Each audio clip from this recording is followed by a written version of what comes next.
Malaikat itu malaikat itu kan yo duwe pikiran. Terus iblis yo duwe pikiran. Sing padha-padha pikiran niku ya rontok bener iblis. Pikirane lho ya. Tapi nurute bener malaikat. Jadi umpama agama kanut pikiran ya bener iblis. Mergo cara berpikir iblis iku Adam ku sangka lemah, aku sangka api, berarti keren aku. Nah cara pikirannya malaikat itu serah mikir bombolyo ndi dikongkon yo manut. Jadi agama ini sanad, agama ini seorang lagi napa sanad. Sakjane cara tauhid ya keberatan, aku ana istilah Baitullah ya keberatan. Wong Baitullah maknane omahe Allah itu takok. Allah manggon wirdi ning Ka'bah. Jadi kita harus ngikuti ulama. Dikatakan Baitullah itu nama penghormatan. Sesuatu itu mulia, maka disebut Baitullah. Bukan berarti Allah nempat di situ. Mergo Allah ndak butuh napa tempat. Jadi itu kan jelimet, Mang. Lagi-lagi yang tahu itu ulama. Masjid ya dikatakan Baitullah. Nah misalnya iki masjidnya pangeran, malah nambah mana nih lucu. Masjidnya pangeran, berarti iki tempat sujudnya pangeran. Nah, kacau kan? Tapi berhubung wong ra paham alhamdulillah dong menawa iki masjidnya pangeran. Jajal makna nih bahasa Arab. Iki masjidnya pangeran, makna nih terjemah. Iki tempat kacau. Ibarat kayak bodoh ora roh nek iku kacau. Jadi wacok.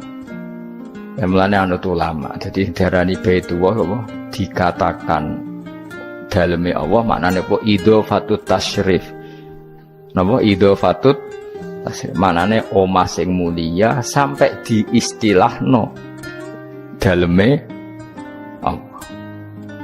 Kalau dalam ngaji-ngaji ulama itu agama ini dari awal unik. Allah melarang sujud kepada batu.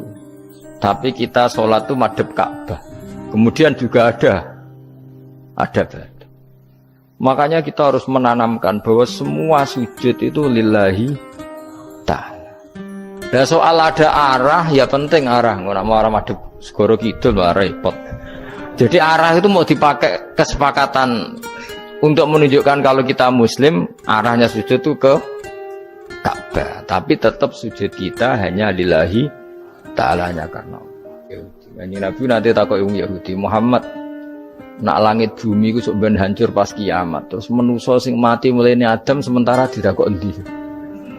Jadi nak takok ngono mirip so. Mirip Yahudi. Nak mirip Sugair apa? Nak mirip ngamure. Jadi agama ini selalu disoal pakai akal. Jadi agama tanpa akal ya ora iso berdiri, tapi kalau terlalu mbok akal itu ya repot.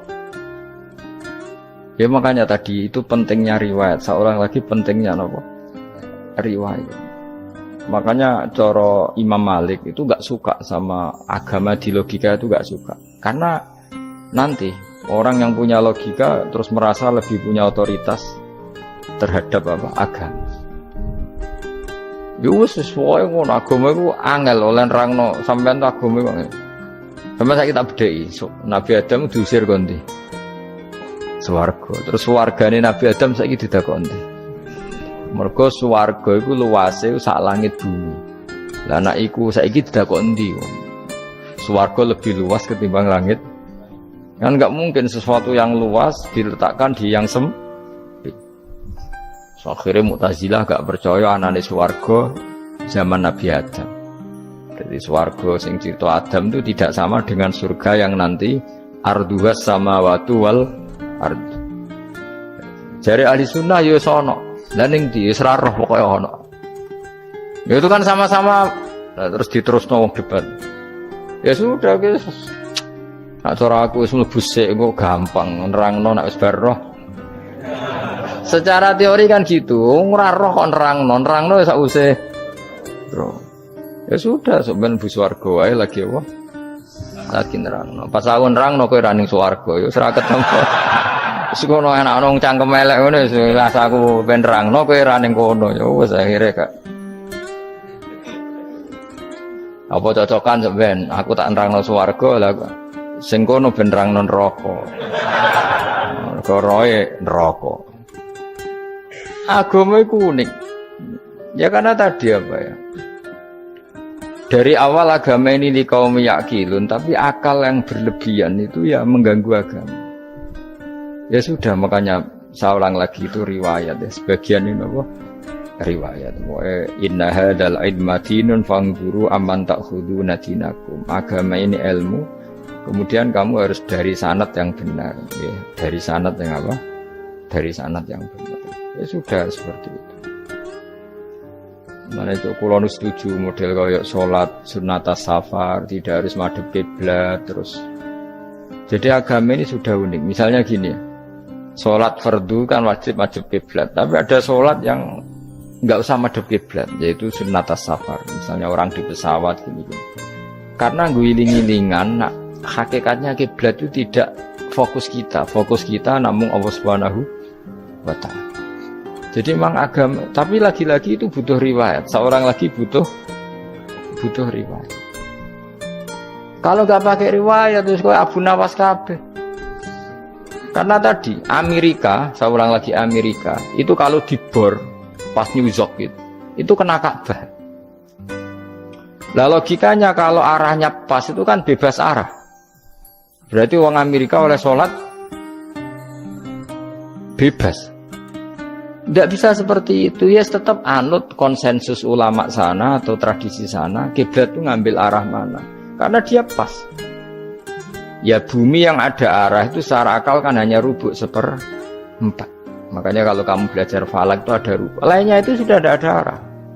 Misalnya bumi bulat bola, yang sama atas dikatakan sama-sama di atas, ya kadarnya hanya 1/4. Lainnya itu sudah dikatakan samping. Makanya seperti Denmark itu ada daerah yang siang itu sampai 3 bulan, entah berapa siklus sekian puluh tahun. Ada yang lebih lama siangnya sampai 18 jam. Kalau di Eropa kadang puasa itu sampai 18 jam. Ada yang selalu gak kena matahari kayak kutub utara, kutub selatan. Nah makanya kalau misalnya sholat itu ngikuti apa? Kalau ngikuti matahari, orang kutub sholatnya hanya maghrib, isya, subuh. Gak wajib poso, nggak tahu ono rino misalnya. Ya tidak bisa seperti itu. Jadi kalau nuruti logika kan terus berdebat terus. Tapi kalau nuruti rasa sebagai hamba. Orang kutub butuh sujud sama Allah, orang kutub butuh loyal sama Allah dengan memperlakukan puasa. Ya sudah, akhirnya kita harus puasa. Nah lalu kalau ukurannya matahari, mereka tidak punya matahari. Memangnya puasa itu penyebabnya wujudnya matahari, apa penyebabnya loyalitas sama Allah Subhanahu wa Ta'ala? Loyalitas. Kalau penyebabnya matahari, ya berarti kalau nggak ada matahari, nggak usah apa? Tidak usah seperti itu cara berpikir. Makanya ngikuti ulama. Karena ulama yang tahu tradisinya Allah dan Rasul. Ya seorang lagi ulama yang tahu tradisinya Allah dan Rasul. Meskipun ya kadang saya enak dewe ulama itu. Mergo ya kadang ya mau kalau bolak-balik ngomong. Gak diterang nombek cangkem elek ora paham-paham. Makanya masyhur itu ada kiai di debat sama orang rodok PKI.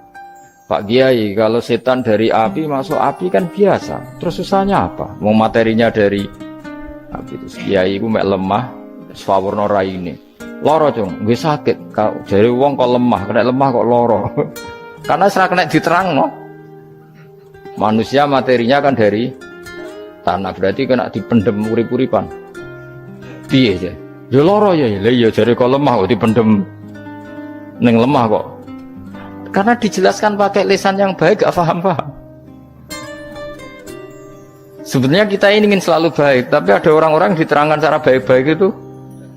Wah, kayak misalnya ono wong kondo, Gus kula nu bojo kula cerewet ngene-ngene, apike kula pegat dicereweti bojo mbek diarani duda lara ndi?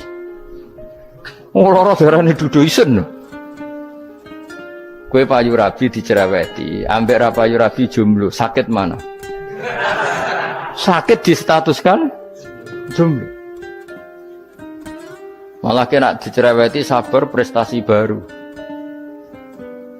Mesti Wong ku diwolak-walik. Lan jar sekolah tak malan kula seneng mbek Imam Syafi'i. Kowe dirasani wong ning ngarepmu, diomongi, ambek dirasani seneng ndi? Seneng dirasani cara kowe. Jare Imam Syafi'i bukti wibawa, buktine ngomong ning ngarepmu ra wani. Jadi Imam Syafi'i itu rileks urip. Ya Aba Abdillah, orang yang tadi muji-muji jenengan tuh kalau di luar maki-maki jenengan. Jadi alhamdulillah. Kok bisa itu kan bukan pengkhianatan. Berarti saya wibawa. Di depan saya enggak berani itu. Wong iku sowan Imam Syafi'i, ya cium tangan ya hormat. Tapi setelah di luar menghujat. Singkat cerita dilaporkan ke Imam Syafi'i. Orang yang tadi nyium tangannya jenengan itu di luar ngerasani jenengan. Jadi Imam Syafi'i, alhamdulillah berarti aku wibawa, mendengar kurawani. Ya dianggap enteng saja. Terus ada orang misoi Ja'far Shadiq. Sayyid Ja'far Shadiq itu Sayyid putune Nabi, orangnya soleh, alim. Gurunya Abu Hanifah. Di antaranya gurunya Abu Hanifah itu Sayyid Ja'far Shadiq. Itu kalau dihujat orang diomongin ini, dimaki-maki, sampai ke rumah.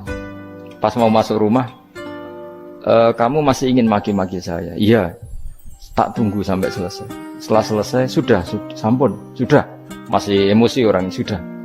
Kamu misoi saya berdasar apa yang kamu ketahui. Yang tidak kamu ketahui lebih banyak, maka saya tunggu.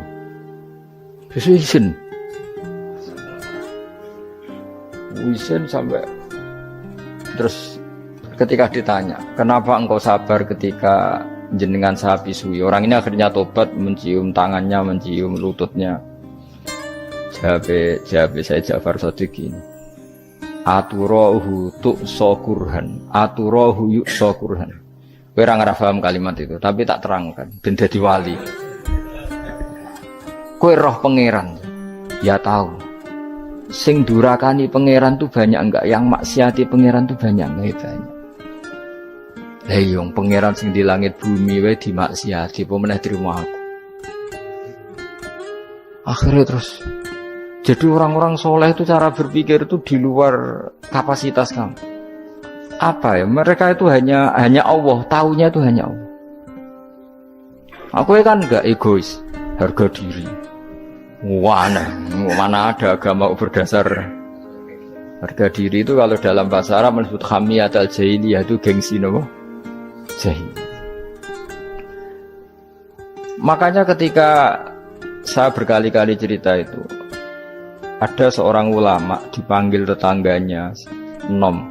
Setelah sampai situ, sudah kembali, saya tidak butuh kamu. Setelah sampai rumah dipanggil lagi, sudah kembali lagi sampai 3 kali. Ulamanya tetap ceria, tetap nyaman. Ketika ditanya, kenapa engkau tetap nyaman? Wahai pemuda, kamu itu tetangga saya. Kata Allah dan Rasul, nak kue iman be Allah Rasul, kon ngapi itu tangga, kon ngundang aku teko. Ya seneng nuruti perintahnya. Ketika kamu nyuruh saya kembali, ya saya kembali. Memang itu keinginan kamu. Kue tanggaku, aku kon nurut be tangga. Aku ora urusane be kue. Aku mau nyaman be perintahnya. Nangis pemuda tadi itu tobat. Kalau kamu kan warga diri, orang kok dipimpong. Ini gak bakat wali blas. Jadi orang dulu itu nyaman. Karena pikirannya namun Allah Subhanahu wa ta'ala. Umar bin Abdul Aziz itu termasuk khalifah paling soleh setelah periode sahabat. Itu mau kapundhut itu Sewantai. Ketika keluarganya menangis, kenapa kamu menangisi saya? Ya karena engkau mau mati. Memangnya kalau mati mau kemana aja? Ila khairi madhubin ilaih, ke zat terbaik. Terus aku mbok kon urip awar kowe gak jelas iso ngrumat aku ta ora. Nah Allah malah jelas. Saiki apik ndi urip mbek wong ora jelas sampai sing jelas. Ya wis kapundhut. Kowe kan gak mati ku wedi. Dosane akeh. Lah mungkin nek urip terus ra dosa apa to kan. Gaya tok asline. Dosa kula cek kathah Gus kok mati terus. Ya malah apik mati biar dosa meneh. Biasa wae nek apik mati biasa karena potensinya kamu urip suwi ku dosane apa taat meneh. Ya jawab. Potensine. Dosa meneh apa taat meneh? Apa ya dosa ya taat. Terus pas mati, pas taat atau pas dosa? Ya ora usah ngono biasa ya. Sampai mati ae matur pangeran Gusti nak saya ini mati nggih. Mati mawon nak saya ini urip nggih. Urip mawon Gusti semua anu jenengan wis. Zaman kula urip sing ngrumat nggih jenengan mungkin sampean mati sing ngelola nggih napa? Jenengan pun donya sing ngurusi jenengan. Kan sebenarnya kalau kita berpikir gitu kan nyaman. Zaman kamu hidup yang mengendalikan jantung, paru-paru, oksigen juga Allah. Dan kamu enggak tahu caranya, tahu-tahu hidup. Tapi setelah mati dikubur kamu iskal. Lalu sistem pernafasan saya gimana setelah saya mati? Memangnya zaman yang dunia kowe roh. Oh karena ada oksigen. Nah, terus oksigen wujudnya karena apa kowe ya ora roh. Oksigen dari zat gini lah zat iku kok sapa ya ora roh.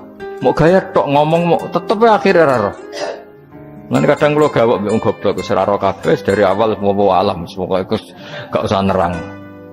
Nah, artinya gini, kalau zaman di dunia kamu tidak bisa mengelola diri kamu sendiri, juga sama setelah mati tidak bisa mengelola diri kamu sendiri. Semua itu al-amru biyadil, semua itu dalam kekuasaan Allah Subhanahu wa ta'ala. Ya sudah, alaihi tawakkaltu wa ilaihi unib. Ya sudah, kita pasrah saja dan kita hanya kembali kepada Allah Subhanahu wa ta'ala. Ya sudah, itu agama. Tapi nak bawa logika pakai akal. Wah, itu orang mati itu sudah nggak bisa apa-apa, sudah jadi tanah gini-gini. Masalah catekar yang ngerti, nah, jadi tanah itu tidak bisa apa-apa. Tapi masalahnya kita ini dikendalikan oleh zat yang bisa mengelola semua. Yaitu Nabi Adam diciptakan juga dari tanah. Ya sudah, hanya berdasar riwayat itu yang kita akhirnya meyakini setelah kita mati juga bisa hidup lagi. Iki rasa khawatir, iblis itu ya dhaif, iblis ya lemah. Nyatane ya kowe tetep ngaji jalalan. Berarti ora sukses menyesatkan. Kodang di kowe iblis. Ya kodang sampean, kon ra ngaji tetep ngaji.